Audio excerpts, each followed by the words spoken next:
found the Filipino youth are experiencing wider forms of cyberbullying. But there are times when conversations in their group chat turn to insults. Cyberbullying become rampant, and she's Sabi nila, pag gumamit ka ng filter, mas gumaganda ka. Halos ngayon sa internet, gumagamit na ng filter. Subukan mo kaya para gumanda at tuminis din yung balat ko, di ba?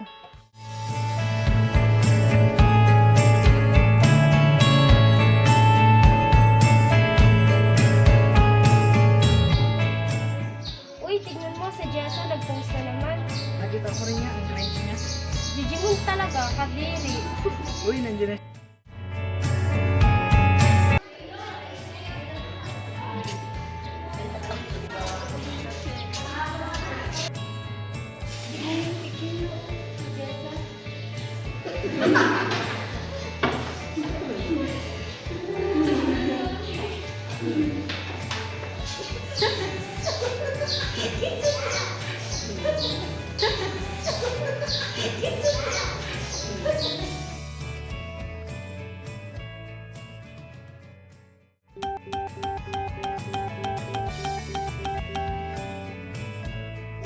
Digimon, hiyak. Ikaw ba nagbabago? Si Lala? ate ay naiwan sa Ano na naman yan, Jessa?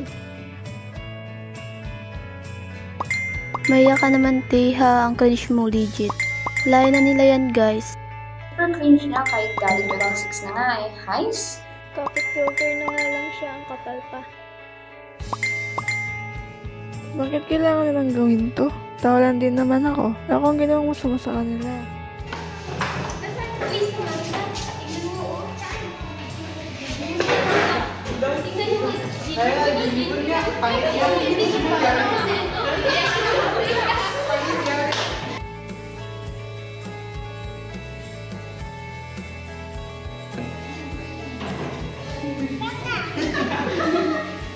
Hindi na pumapasok si GC. Ano?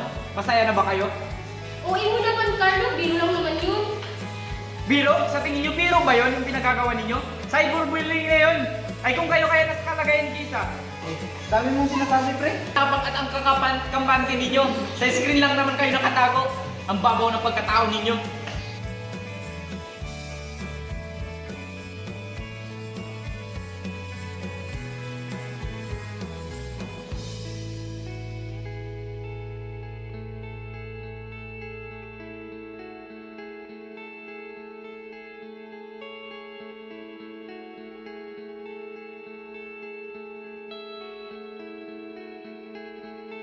Hanap ka pa talaga ng kakampi mong babae ka?